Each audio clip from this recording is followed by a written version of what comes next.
Hello there and good morning. According to a Sunday Telegraph editorial, the collapse of the Tories is a national emergency.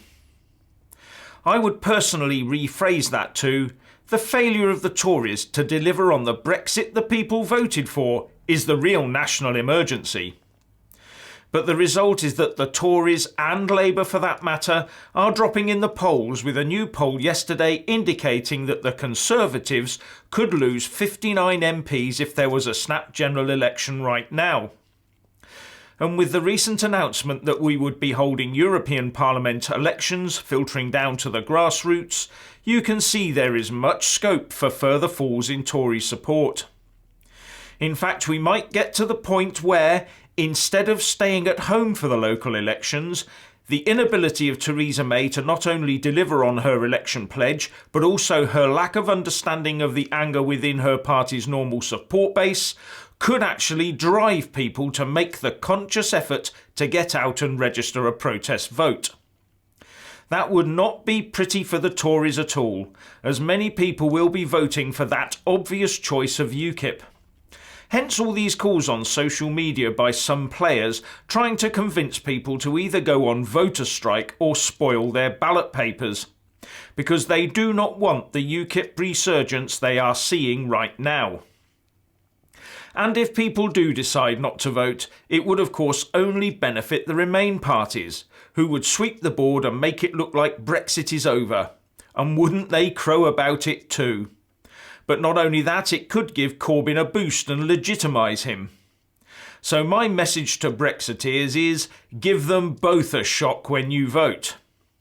That is why it is so important for Brexiteer voters to make that little effort and ensure their votes count. When councillors from the big parties begin to see their colleagues and themselves being ousted from their seats, that will concentrate their minds. It will galvanise them into passing the message up the party food chain in a swift and robust manner. It will spark resignations and splits. And the Tory hierarchy knows the way out of this. They know that only exiting fully from the EU at the earliest opportunity will now save their party. And after the recent extension agreed between the EU 27 and Theresa May, using what I believe is an unlawful procedure, the earliest date that can now be achieved is now the 31st of May, I believe, as long as we do not hold EU elections.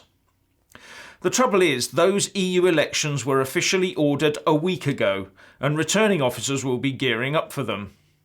And the story being put about by government is that these elections can be called off as long as MPs sign up to Theresa May's deal. But I wonder if there is actually a legal mechanism for stopping those elections once they're called. And the car crash result in the EU for doing so would be unthinkable for Eurocrats. Hence my fear we're being stitched into them to find that due to EU law and citizens' treaty rights or something, we would suddenly be told we have to stay for another 5 years. And one other little point to consider. If we do vote for MEPs and actually do leave the EU, the fact we have elected MEPs could make it easier for us to be taken back inside the EU a couple of years down the line. Just a thought. And still the ERG MPs stay with the party and ministers still cling on to their jobs and cars. What on earth is going to sting them into any sort of action?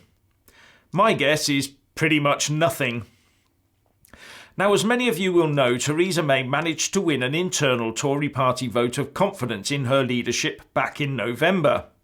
And then, under Conservative Party rules, she became safe from having another vote forced on her for 12 months. But writing in the Telegraph, two former chairmen of the Conservative Party 1922 committee, Michael Spicer and Archie Hamilton, say that if Tory MPs wish to change those rules on confidence votes, then there is nothing standing in their way. So Tory MPs could, if they really wanted to, change the rules to put Theresa May back in the frame for a confidence vote and then vote to kick her out of number 10. It is therefore time for them to stop making excuses and get on with it. But will they?